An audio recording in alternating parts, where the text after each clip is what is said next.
What's up guys, Nukin here, and I'm back with another Galaxy Heroes video. So this will be a quickie. I'm making a video on Monday night, just got word of some of the changes and I decided to think it over for a few hours before making a video, and now I've kind of reflected on it and I'm going to give my input towards the end. We'll also talk about some of the developers' intentions in their design. So I'm going to be breaking down some of the changes to the Sith Triumvirate Raid. We'll talk about some general changes, Phase 1 changes, the exposed mechanic change and its sort of controversy, and then basically we're gonna just cover all these topics real fast, and I want to hear what you guys think in the comments below. And let's keep it civil down there. Don't be hating on me if you're not very happy about some of these changes. Don't shoot the messenger, but I want to make sure that everyone kind of understand what's going on. I actually don't think it's going to be too bad after kind of reflecting on it. So hopefully everyone enjoys this video, get some value out of it, learn something new, and if you did, please give it a thumbs up. It means a lot. And if you're new here, subscribe to the channel. I make videos all the time, usually some theory crafting videos, but this will be just a video on the upcoming news. So without further ado, let's get right into it. Alright, so right before we get into these changes, I want to say one thing real fast. Myself and some of the other game changers, about 7 of us, were involved in some discussions with the developers about some of these upcoming changes. So I want to say that overall that conversation was beneficial. We got to voice our personal opinions and some of the community's opinions in that voice chat. But what occurred was that it seemed like, one, they didn't have all the details. I didn't know what the health reduction of the Phase 1 would look like. I didn't have any numbers there, and it seemed like they were dead set on what the exposed change was going to be. That didn't seem like it was going to be negotiable. So I just want to say that's what happened. I did kind of complain a little bit about some of the changes, specifically Death Trooper got a nerf. I know that his death mark did not, but his interaction with Traya and Director Krennic did. And I did mention about the exposed change being a little bit too much. But overall, well, let's take a look at some of these details and see if it's that bad, or if it's, you know, maybe it's going to be fine when we take a look at everything. So first off, the exposed mechanic is the same. It's not being removed. It's not, you know, changing in any way where you can resist it on the raid bosses. What's occurring is that the damage specifically against raid bosses is being cut in half. So it's like 0.0004 or something like that, and now it's 0.0002. So it's going to be cut in half there. Now on top of that, specifically Phase 1, the health of it is being reduced by 5%, and that's going to be the same from the heroic tier all the way down to tier 1 of the raid. So the health of just Phase 1 is being reduced by 5%. The next change here, bonds of weakness and on damage ability. So there's going to be a bunch of characters, and I'll link the forum post in this video and you can go check them out for yourself, but there's a bunch of characters that have some on damage abilities that were interacting with Darth Traya, and that will no longer occur. This is mainly due to the Stormtrooper Han that I made a video on, that little sort of cheese strategy. And so on top of that, before, you know, changing Han, I guess they decided that some of these other mechanics were too much, so they changed that. Like I said, I was kind of against the Death Trooper change, but it seems like that's going to stick for now. And then the last thing is they did do a big bug fix on Darth Sion in Phase 2. The ability was bugged. No matter your stacks of Cycle of Pain and Cycle of Suffering, Darth Sion was reducing your characters, I think even through Tenacity up, but I'm not sure if that really matters. I have to look at the ability.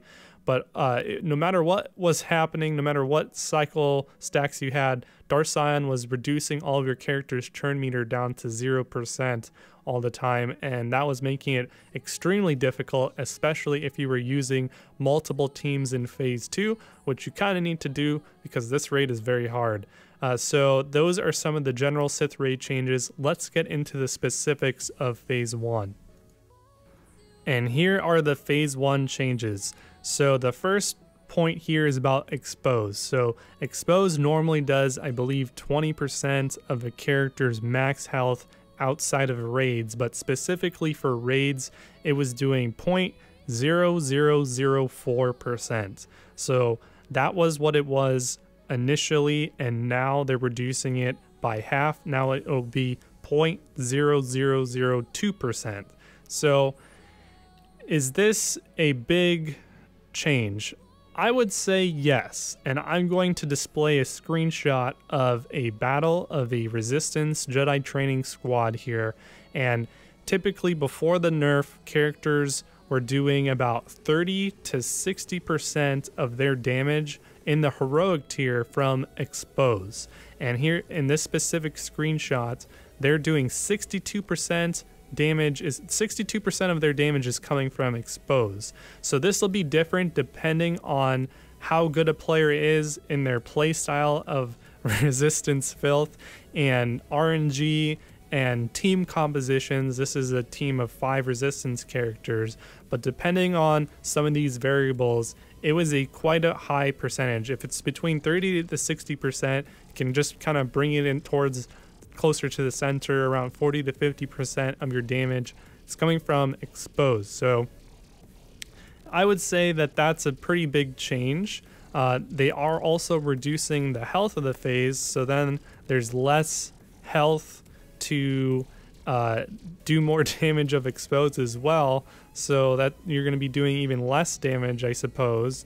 I think this is going to impact the guilds that are doing the tier 6 and below, because those phases, those tiers have even more HP, so if they were dependent on the exposed damage, it might be harder to clear those raids. But a lot of guilds kind of have some of those lower tier raids on farm, but this will definitely make it difficult for the heroic tier, because a lot of your damage was coming from exposed. So the new overall health pool for phase 1 is being reduced by 5%, like we said earlier. So the new health pool is right here, about 46.5 million health in the heroic tier. So that's the new health. And then if you were in a guild of 50 players, the overall goal was to shoot for around 4 to 6% with your resistance squad, your Jedi training race squad.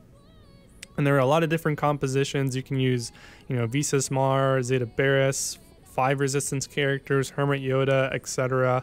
But your new damage goal, if you're shooting for that 5%, which is in between the 4 and the 6, you're shooting for about 2.3 million now. So a lot of people are doing, 3 million, 4 million damage with their resistance. So around 2.3 million, I think, is going to be a good run in the heroic tier. So there's some changes on phase 1. Let's talk about why the developers thought they needed to make some of these changes.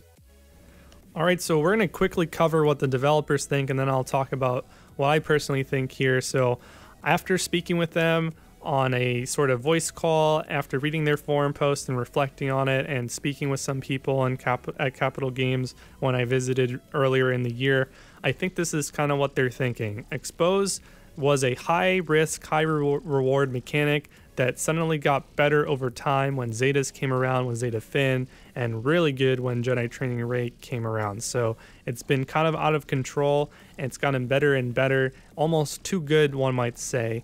And so that's one thing. The second thing, they wanted to promote a meta. So there's a PvP arena meta, and there's also metas in the PvE content, specifically raids. And the majority of the first 2 phases were being dominated by the Jedi Training Ray resistance teams, and they still will be, probably, because even after some of these changes, they're still an amazing squad, and they're really good at all the other game modes as well, so they're worth investing in. But basically, they wanted to promote if another guild didn't have as many of these characters or didn't want to invest in them, they wanted other guilds to promote this diversity of this meta in the PvE sense, and they wanted the long-term health of the game. So I plan on playing this game for a long time. I've been playing it for more than a year and a half, maybe coming up on 2 years. I lost count. And this is a great game. It's captured my attention for longer than any other game, and I've played, you know, a lot of addicting games like Hearthstone and Diablo 2 and 3 and Warcraft 3 and some of these other, mainly Blizzard titles. I guess I'm a Blizzard fanboy. But yeah, this game has really captured my attention, and I've never taken a break from this game. I really love this game still, and I like that they're looking out for the long-term health of the game. Now, I think they're still in the long term, they're probably still going to have some issues, and I'll go over that in just a second. And the last point here is they're going to have future evaluation of new mechanics. So if they bring in new mechanic to the game, or they make an old mechanic better, I think that they're going to have to reevaluate that, and that's kind of what it looks like they're doing. Okay, so now that we kind of covered the developer side, I'm going to talk about what I think. Alright, so now that we went over all the changes and talked a little bit about what the developers think, I'm going to give you my input. I'm basically going to ramble probably for the next 2 to 5 minutes. So this is, by the way, Phase 1 of the Heroic Sith Triumvirate Raid with a Jedi Training Ray Squad before all the changes. So feel free to pay attention to that as I ramble. So where to start? I like some of the changes. I don't like some of the decisions in the specifics, and there are some changes that I disagree with for sure. So first off, the bug fix, that's great. It's going to make Phase 2 really easy, or I mean easier, I should say. Darth Scion was reducing your characters to 0% turn meter, which sucked, especially because this raid is hard and you had to use, you know, 2, 3, 4 teams sometimes to get through Phase 2. So I think that change is going to make Phase 2 a lot easier for a lot of people. I don't like that they changed Death Trooper's interaction with Bonds of Weakness and Director Krennic. As a theory crafter, and there's not a lot of people out there that are on YouTube doing some theory crafting, to have a team that you kind of worked on and created and made a video on, and then having it changed without any sort of notice, you know, a week after, is disheartening. It's discouraging. It doesn't motivate me to work harder to make a new team. I don't like that it was a dark side faction as well. They liked how they were saying about promoting PvE diversity. Well, you know, even after all these changes, the Jedi Training Ray team is still going to be one of the most important teams to develop and invest in if you want to beat this raid on the heroic level. And suddenly you have a dark side Empire team that was not in an infinite loop. It was working as intended, and you nerf it. So I'm not very happy about that. I am happy that they remained, they kept the death mark the way it is. So they didn't change that, so I am happy about that. Some specifics with the expose. Yeah, it needed to be changed. It was a little bit overpowered. I don't know if cutting it in half was the best decision. Maybe that's a little bit too much. The Phase 1 reduction in health was a good idea probably after the changes, but 5% is probably maybe too low. Maybe that should be higher. So those are some of the specific changes of expose in Phase 1. I hope that I'm not missing anything here. I am rambling a little bit. I think that, you know, the guilds that missed out, or the players in the guilds that missed out on Jedi Training Ray the first time, she's coming back on March 15th to the 21st. So those guilds are going to have access to players that now have Jedi Training Ray. So there will be, you know, some guilds that now have 50 Jedi Training Ray on the guild, so they can invest in that team. And having, just even though the expose was nerfed by, you know, 50%, maybe if your guild suddenly just doubled their Jedi Training Ray, you know, in the guild, suddenly that doesn't really matter, I suppose, and they have a lot more firepower to work with. And so I think that's going to make the raid easier. So if you were in a guild that wasn't cheesing with the Han tactic, and you're doing it legit with your Jedi Training Ray teams and some other teams as well, I think you'll be able to maintain your heroic status. So I think the community was a little bit worried about if you're, you know, not going to lose your status there. Now, of course, if you're depending on Han to beat Phase 3 and, you know, 2/3 of Phase 4, then those guilds are definitely going to lose their heroic status when they change the interaction between Han and the bonds of weakness. And I thought that they shouldn't change it, but after reflecting on it a little bit more, I think that it's a good idea, because you can't just grow a raid on a tree overnight. You know, this thing takes probably 6 to 12 months to make a new raid, and being able to do one entire phase and 2/3 of another phase and solo it with one team for those specific interactions in the first week of a new raid is going to make the Sith raid get boring really fast. And we need a challenge, because the Rancor is on auto.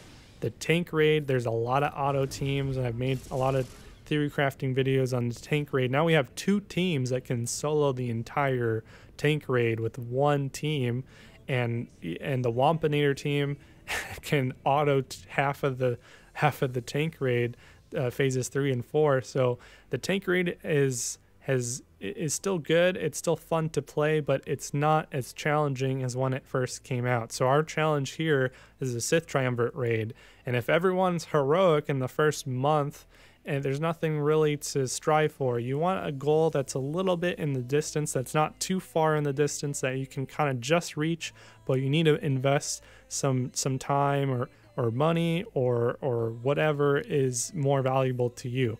I am free to play, so it's going to be a lot more time and a lot more participation for others. It's going to be opening up their wallets, but you know what? At the end of the day, the Darth Treya shards you can't pay for those. You need to work hard and grind and do well in the Sith raid to acquire her shards.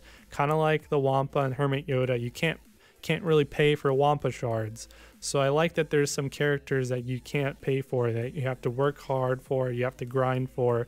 Everything that I do is basically indirectly trying to get me Darth Treya, which I want really bad. So that's kind of what I think. Hopefully I didn't ramble for too much. Let me know in the comments below what you guys think about everything here, and I will see you guys in the next video. Probably going to be either another theory crafting video or a roster review. All right, I'll see you guys in the next video. Cheers, guys. Bye.